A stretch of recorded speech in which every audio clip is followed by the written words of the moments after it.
At around 7 p.m. on Sunday, November 28, 2004, Veronica Wilson, the wife of 30-year-old banker Alistair Wilson, answered the front door after she heard knocks at their home in Nairn, Scotland. Veronica answered the door and a man asked for Alistair by name. Alistair went to the door and briefly spoke to the man and went inside. He told Veronica that the man had given him a blue envelope with the word Paul written on it. Moments later, Alistair returned to the door with the envelope in hand, and 3 shots were fired at him by the unidentified man. Alistair was shot in the head and body at close range on the doorstep. He was rushed to hospital but died shortly after. Dozens of people tried to help Alistair at his house just after the incident occurred. After the shooting, the gunman fled on foot with witnesses getting a glimpse of him as he left the area.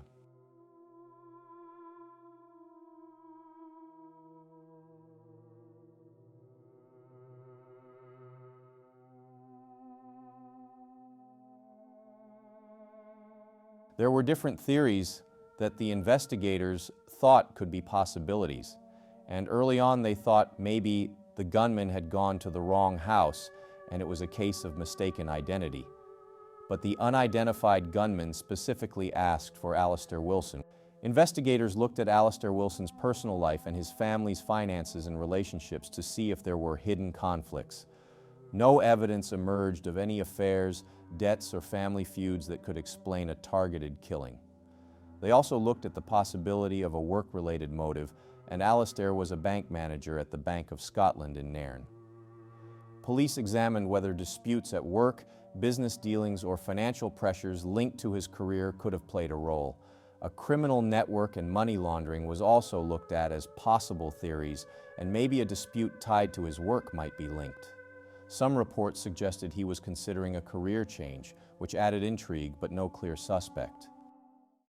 In 2019, an article released by the Daily Mail put forth the theory that maybe Alistair Wilson's murder was connected to a 53-year-old man named Paul Moore, who lost his job weeks before Alistair's murder as HBOS, head of risk management, after raising the alarm over a loan strategy that overwhelmed HBOS, leading to a £20.5 billion taxpayer bailout. The theory was the envelope with Paul written on it was for Paul Moore. Former detective Peter Blexley put forth that possibility, and also that Alistair Wilson may have been about to raise an alarm about some form of financial wrongdoing. Mr. Moore said it could be possible, but he didn't know Mr. Wilson, and he said he hasn't been questioned by police. The leading theory in his unsolved murder is that Alistair had objected to a retrospective planning application for a large decking area outside the Havelock Hotel across the road from his home. The objection became public about 3 days before he was killed, and police considered that this was potentially a significant grievance, meaning someone could have harbored ill will against him or considered him an obstacle.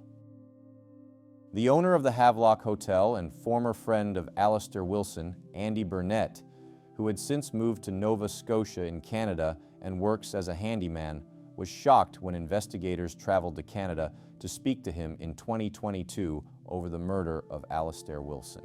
Andy Burnett, who was a key witness that got to the scene within minutes after Alistair Wilson was shot to death and helped paramedics put Alistair back on the stretcher after he slipped off and said he was in a bad way. On the night Alistair was murdered, Andy had been at the nearby Shambles bar when he was alerted to the incident by a Havelock Hotel regular. After being alerted, he ran back to the hotel and went to Wilson's house in an attempt to save him. Andy Burnett was unaware he needed planning permission in the building of the decking area at Havelock Hotel, which was just across the street from Alistair's home on Crescent Road. Andy Burnett and Alistair Wilson were friends who played golf together before they had an argument over the noise made by the punters who used Andy's bar at the hotel. In 2013, Andy left the Havelock Hotel with his wife and moved to Canada because that's where she was originally from. In 2005, a chef who worked at the Havelock Hotel named Stuart Wright, which Andy Runn claimed he was sacked for closing the hotel on the night Alistair Wilson was murdered. Stuart Wright settled over an unfair dismissal with Burnett. He had been offered his job back twice. Veronica Wilson ran towards the Havelock Hotel after Alistair was murdered to get help, and she saw Stuart Wright, who was astonished to see Mrs. Wilson running towards him, begging for help. Stuart Wright was later questioned and gave over a DNA sample, and items from his home were taken and forensically examined.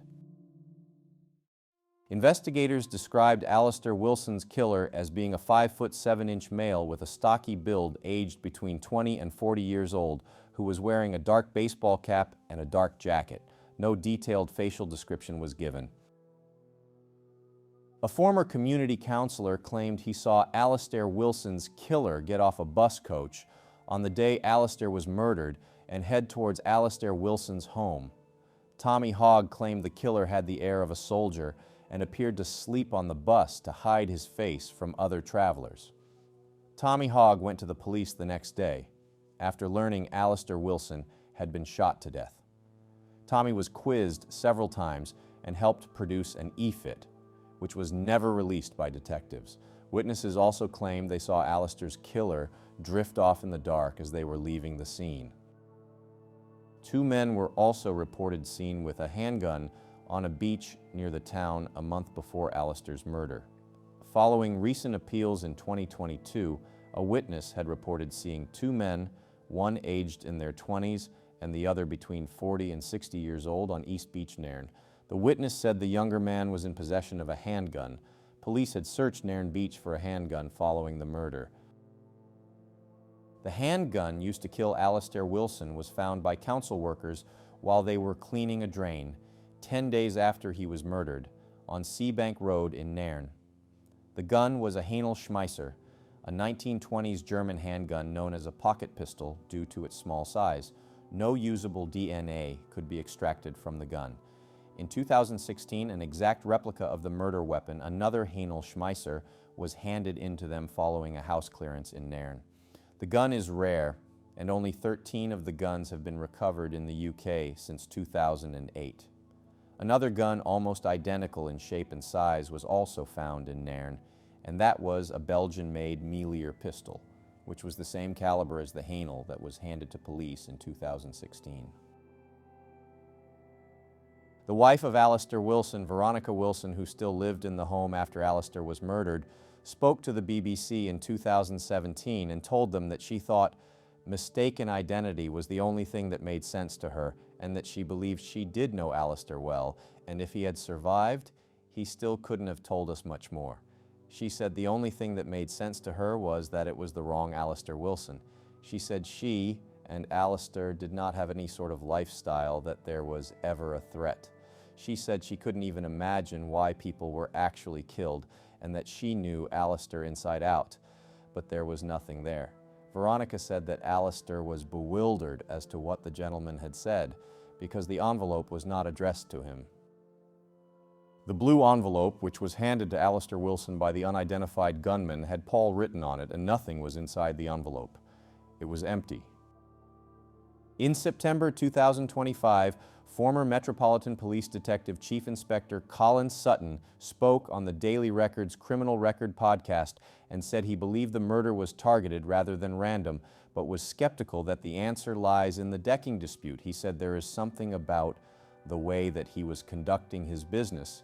He was conducting his affairs, he was conducting his marriage, or something that will have led to somebody banging on his door and calling for him, giving him the envelope and everything we know. He quoted a former boss's maxim, saying, "Tell me how he lived, and I'll tell you how he died," and added that murder seems quite an extreme reaction to someone objecting to your planning consent. In September 2024, a complete reinvestigation was ordered, and on the 15th of September 2025, the BBC released an article claiming the police have said a significant amount of work has been done as part of the complete reinvestigation. The unsolved murder of 30-year-old Alistair Wilson is a strange case, and many theories have been explored. Hopefully, the reinvestigation will help find the answer to his killing.